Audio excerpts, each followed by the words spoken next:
Salut, c'est Marjorie, bienvenue dans mes lectures. Je fais cette vidéo dans le cadre de la 15e édition de la Journée du livre haïtien à Montréal. On nous commencer, petite vidéo ça.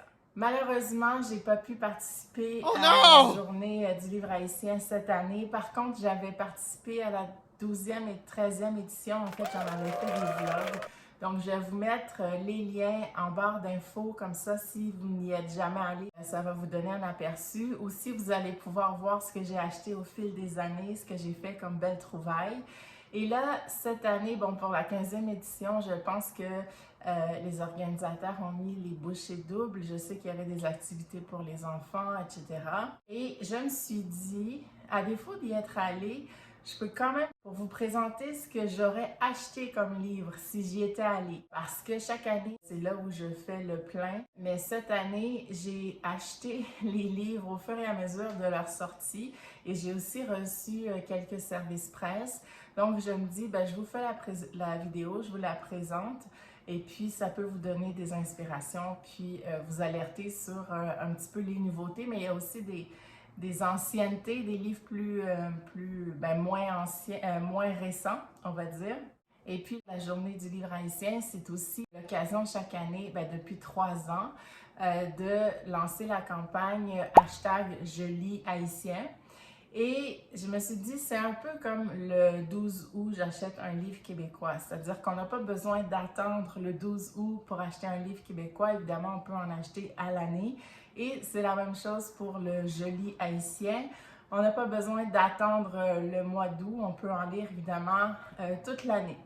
Alors, je me lance. J'ai fait ma petite pile. On commence avec Le violon d'Adrien, sorti chez Mémoires d'Encrier tout récemment, écrit par Gary Victor. Donc, c'est le plus récent de Gary Victor. Gary Victor qui est connu pour sa plume assez franche, assez tranchante. Celui-là ne fait pas exception, quoique, en fait, j'ai déjà terminé de le lire. Ça a été une bonne lecture. J'aurai l'occasion de vous en reparler. Je l'ai trouvé un peu court. Je suis peut-être habituée à un petit peu plus long par rapport à Gary Victor. Et j'ai pas trouvé que c'était son livre le plus, rêche ou le plus raide, même si ça décrit quand même des réalités difficiles. Ici, on est avec le jeune Adrien qui a à peu près 11-12 ans, qui vit en Haïti à l'époque de la dictature, donc début des années 70. Il rêve d'avoir un violon. Ses parents qui sont disons plutôt classe moyenne pauvre, ont absolument pas les moyens de lui offrir un violon pour qu'il puisse suivre ses cours de violon. Il a déjà commencé des cours et il est hyper talentueux, donc tout le monde souhaiterait le voir poursuivre sa pratique du violon, mais si on n'a pas l'instrument, on ne peut pas pratiquer. Puis cet instrument-là n'est pas un instrument qui se fabrique en Haïti, il faut l'importer.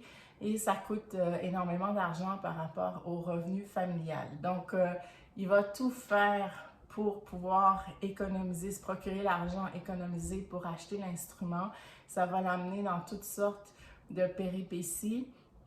Et comme je disais, on est à l'époque de la dictature de Papadoc, donc Duvalier père qui va décéder, puis ensuite son fils va prendre le pouvoir. Donc la vie d'Adrien, son quotidien est drôlement teinté de la réalité sous la dictature. Je vous en reparle dans un avis de lecture. J'ai aussi procuré le recueil de nouvelles Le regard de la veuve de Jean-Claude Icard, grand sociologue, prof à la retraite, originaire d'Haïti qui vit ici à Montréal depuis très longtemps, puis que bon, c'est un homme engagé, c'est un homme qui contribue énormément au niveau communautaire, entre autres, très actif.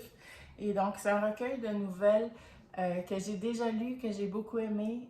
J'ai fait l'erreur de le prêter. Malheureusement, le livre ne m'est jamais revenu. Mais donc là, il est réédité aux éditions Passerelle avec cette couverture-là. Et donc, je me le serais procuré, c'est certain, si j'étais allée à la journée. Et j'en aurais profité pour prendre celui-là que j'ai jamais lu, Négrier d'eux-mêmes, toujours de Jean-Claude Icard. Et celui-là, c'est un livre qui date d'un petit peu plus longtemps. 1987 et c'est un essai sur les boat people haïtiens en Floride. Donc quelque chose de très documenté. Il y a même des photographies, mais il y a aussi des données, des statistiques. J'ai vu des cartes géographiques, etc. Donc c'est pas mal de travail qui a été mis pour j'allais dire la fabrication, mais l'écriture de cet essai-là de la part du sociologue Jean-Claude Icard. Donc ça, je vais le lire puis vous en reparler. Assurément, je me serais pris Voix éclair tonnerre, qui est en fait la version traduite de What Storm, What Thunder de Myriam Chancy. Donc ça, c'est la première, en fait, la version originale. Et cette version-ci, traduite par Chloé Savoie-Bernard, la poétesse, entre autres. Et c'est paru aux éditions Remue-Ménage, mais la collection Martial, qui est dirigée par l'autrice, la professeure, la chercheure Stéphane Martelly. Ça, c'est une pépite. Je l'ai terminée. Je vais vous en faire une vidéo, avis de lecture évidemment. Mais Voix, éclair, tonnerre, on est en Haïti le 12 janvier 2010, donc le jour où le séisme a fait, le tremblement de terre a fait entre 200 et 300 000 personnes décédées, avec énormément de personnes, disons, blessées, amputées, handicapées par les suites du séisme et toute la population en deuil. C'est un roman qui se lit, disons qu'il y a plusieurs voix. Chaque chapitre est dédié à un personnage qui a vécu la chose. Je vous en reparle très bientôt, mais j'ai vraiment, je pense que c'est mon coup de cœur 2023. D'ailleurs, ça faisait longtemps que je lorgnais celui-ci, puis je ne sais pas pourquoi j'ai jamais fait le pas de l'acheter, mais là, quand celui-ci est sorti, c'est sûr que je le voulais. D'ailleurs, je remercie Stéphane Martelly, la collection Martial, pour me l'avoir offert en SP. J'aurais profité de ma présence à la journée pour me prendre dans la splendeur de la nuit. C'est le tout dernier, à moins que je ne me trompe, parce que Dany Laferrière est difficile à suivre. Il est tellement prolifique que parfois il sort des petits bouquins ou des plus gros ou des illustrés, puis je le sais pas nécessairement. Mais à ma connaissance, c'est le tout dernier de Dany Laferrière, donc membre de l'Académie française. Dans la splendeur de la nuit, c'est un recueil de poèmes qui est illustré par la main du poète et écrit, en fait, c'est son écriture écrit à la main. Celui-là, je l'ai commencé, je l'ai pas terminé, j'aime prendre mon temps. Va falloir que je le revisite, puis évidemment, quand j'en aurai fait le tour, je vous reviens. Chose certaine, je me serais pris Il fallait se défendre. L'histoire du premier gang de rue à Montréal, c'est écrit par Maxime Aurélien et Ted Rickland. L'histoire des Bélangers, premier gang de rue de Montréal, racontée pour la première fois. Maxime Aurélien, le chef, dit le Montréal des années 80, une ville face à ses démons, racisme, crime organisé, violence systémique. À l'horizon se profile l'appel des jeunes noirs à la dignité, car il fallait bien se défendre. On a une photo à l'arrière. Donc, celui-ci, en fait, je me suis acheté dès qu'il est sorti. Il me fait vraiment envie. Je vais m'y plonger. J'ai pas encore eu le temps, mais je vais le faire et on s'en reparle. D'ailleurs, je pense qu'il en a été question, il me semble, que j'ai vu dans la programmation, que l'un des deux était présent à la journée du livre haïtien, ou en tout cas, il y a eu une discussion, une table ronde sur cet essai-là. Malheureusement, je n'y étais pas, mais à tout le moins, j'ai le bouquin et j'ai bien hâte de me le mettre sous la dent. Jojo Turenne était présente et elle était là avec Haïti, Chant de liberté. Il est paru chez Planète Rebelle et c'est je sais pas comment l'appeler, un recueil peut-être, si je peux, recueil de chants avec quelques illustrations et c'est pas, et il est dédicacé, c'est pas nécessairement pour enfants. Je pense que les adultes vont y trouver leur compte. Et ce qu'on dit derrière, c'est Jojo Turenne, insulaire de plusieurs horizons, raconte l'île qu'il a vue naître, Haïti. Elle dépose dans l'écriture les voix, les pleurs, les cris, les espoirs, les chants de ses ancêtres, de ses vieux os. C'est l'histoire d'une lutte collective qui mènera à la création de la première République noire, une histoire d'amour, une histoire de révolution. La conteuse part de sa parole de nuit, imaginaire et clandestine, pour naviguer vers une parole de jour peuplée d'authentiques héros et héroïnes. Haïti, Chant de liberté, explore notre rapport à la mémoire coloniale et dit l'urgence de raconter soi-même son histoire. En plus, l'objet livre est magnifique et c'est un hardcover, comme on dit. Et celui-là, j'ai participé au lancement du livre, c'était en 2022. Je vous en reparlerai, puis je vous mettrai, j'avais fait un petit vlog, je vous mettrai quelques images dans la vidéo avis de lecture. Vous voyez que j'en aurais acheté pas mal de livres. En fait, cette année, je les ai achetés pas mal au fur et à mesure, puis à travers tout ça, j'ai eu quelques services presse. Mais c'est toujours l'occasion, je me réserve un budget pour j'allais dire le salon du livre, c'est la journée du livre haïtien, mais pour moi, c'est l'équivalent d'un salon. Je me réserve toujours un budget pour le 3e samedi du mois d'août parce que je sais que on va me proposer un paquet de pépites littéraires et puis, ben voilà, c'est l'occasion à chaque fois de faire le plein pour l'année. C'est juste que parfois, j'ai les yeux plus gros que la panse, puis je sais qu'il me reste des livres à lire de l'année passée que j'ai acheté mais que j'ai pas encore lu. Mais bref, je me serais pris un étranger de l'intérieur. C'est des entretiens avec Franz Voltaire qui sont faits par Sarah Martinez. C'est paru aux éditions Somme Toute. Franz Voltaire, c'est entre autres parce qu'il est beaucoup de choses. C'est un homme extraordinaire, à mon sens. Il a entre autres fondé le Centre de documentation Sédica, qui est à Montréal. Ça a été fondé en 1983. Je vais vous en faire une vidéo spéciale Sédica pour vraiment que vous puissiez connaître ce centre de documentation-là qui met à la disposition du grand public, vraiment tout un chacun, des ouvrages incroyables, toutes sortes de documents, autant des archives que des trucs plus contemporains. Et c'est à Montréal, c'est accessible. Chaque année, ils reçoivent plus de 200 chercheurs d'un peu partout à travers le monde. C'est vraiment une référence, mais je trouve qu'elle n'est pas assez connue du grand public. Donc, on s'en reparle, mais dans ce cas-ci, ce petit bouquin-là permet justement d'aller à la rencontre de Franz Voltaire, de l'homme. Rapidement, né en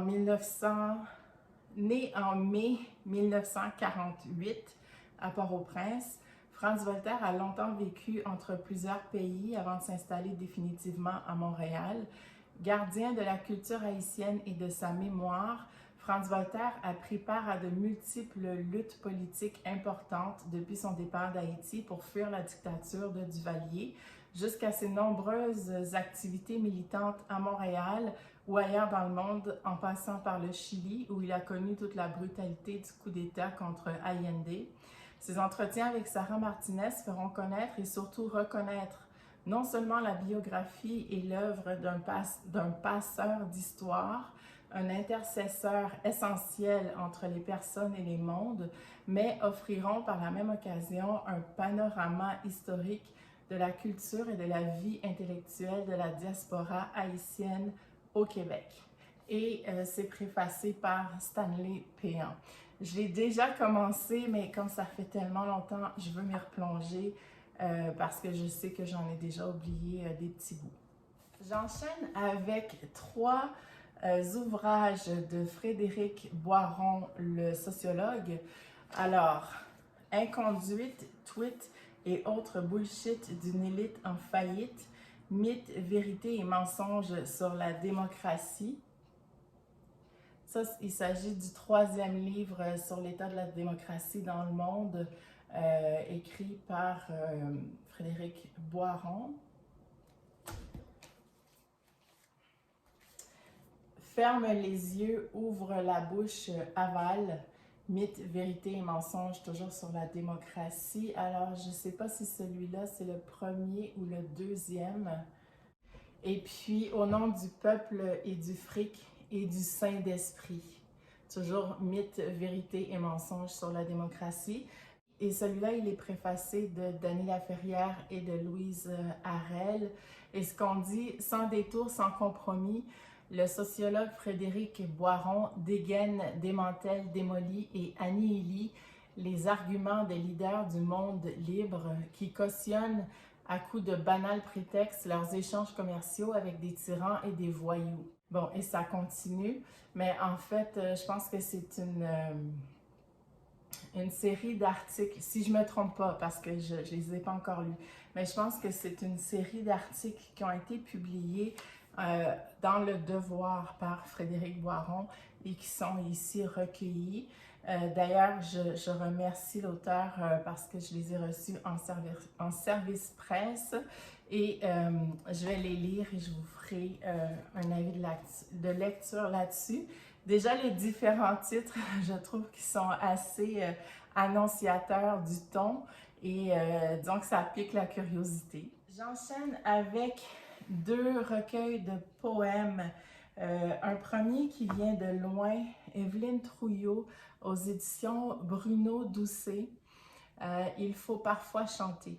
Alors, c'est un un petit recueil, et ce qui est écrit derrière. Alors, j'ai ramassé nos bonheurs en détail, laissés pêle-mêle, au hasard de nos querelles folles.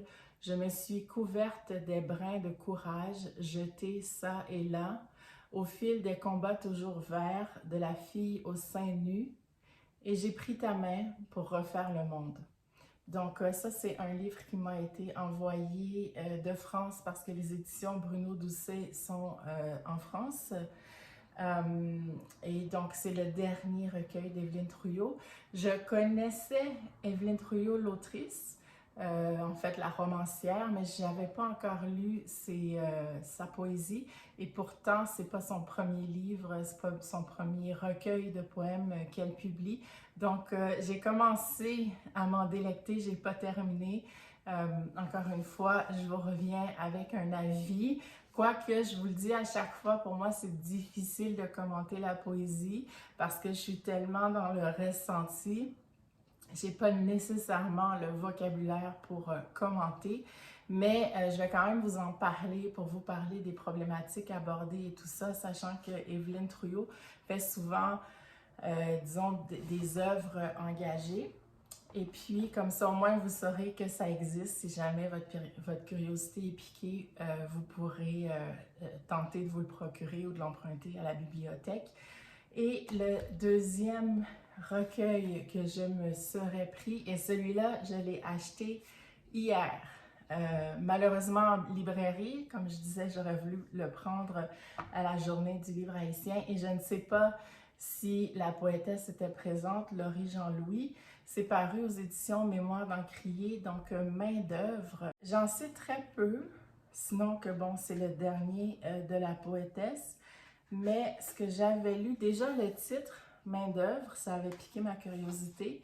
Et en tout début, on peut lire hommage aux travailleurs essentiels, à la main qui travaille et façonne le jour, respect à ces corps de femmes et d'hommes broyés par le système, mais qui y échappent par le rêve et l'amour. D'une fulgurance à l'autre, la poésie de Laurie Jean-Louis nous tient par les tripes. On ne sort pas indemne de cette traversée. Et évidemment, j'allais dire Jean-Louis, mais Laurie de son prénom, avait publié La femme sans couleur, sans, il faut le comprendre en nombre, donc 100. Elle avait aussi obtenu le prix des libraires en 2021. Je m'excuse parce que je voyais qu'il y a un recueil qui s'appelle Profane, Mais je ne l'ai pas vu passer celui-là. Main d'œuvre, c'est peut-être le troisième, puis il y aurait eu Profane entre La femme sans couleur et celui-ci. À vérifier, je vous tiendrai au courant. Le dernier ouvrage, et non le moindre, que je me serais pris à la journée du livre haïtien, si j'avais pu y aller, mais que je me suis procuré directement auprès de l'autrice Stéphane Martelly, dont je vous ai parlé un petit peu plus tôt, qui est aussi éditrice pour la collection Les Martiales. Alors, Le fil d'or et d'argent, comme un trait, c'est un beau livre. Donc, c'est un livre avec de magnifiques œuvres d'art à l'intérieur. Les dessins sont de Claudia Brutus et le texte est de Stéphane Martelly. Et donc, chaque, j'ai envie de dire, poème est illustré. Et puis, il y a des pages centrales qui sont magnifiques. Et donc, ça fait partie de la collection des beaux livres, ben enfin du genre, les beaux livres. Et puis, celui-là, il était disponible au Salon du Livre de Montréal. Malheureusement, je n'y étais pas. Donc voilà, récemment, j'ai eu l'occasion de rencontrer Stéphane. C'est un livre que je laisse tout près de ma table de chevet. Et parfois, il n'y a que 2-3 lignes sur une page, mais ça nous donne à cogiter, à réfléchir, et puis on s'immerge dans l'art de Brutus, Claudia Brutus, et puis voilà, c'est magnifique. Donc voilà tous les achats que j'aurais fait, mais que j'ai fait en amont tout au cours de l'année, puis que je suis bien contente d'avoir fait parce que me voilà ravitaillée pour l'automne et l'hiver. Alors, je serais très curieuse, je serais très intéressée à savoir si vous avez pu participer à la journée du livre haïtien qui s'est tenue le 19 août dernier à Montréal.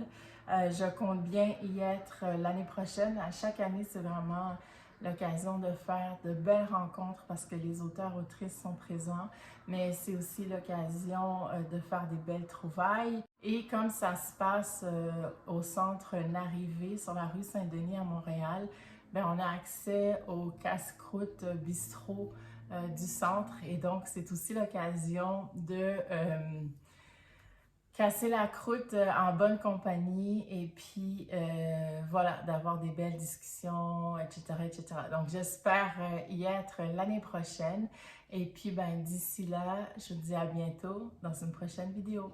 Ciao!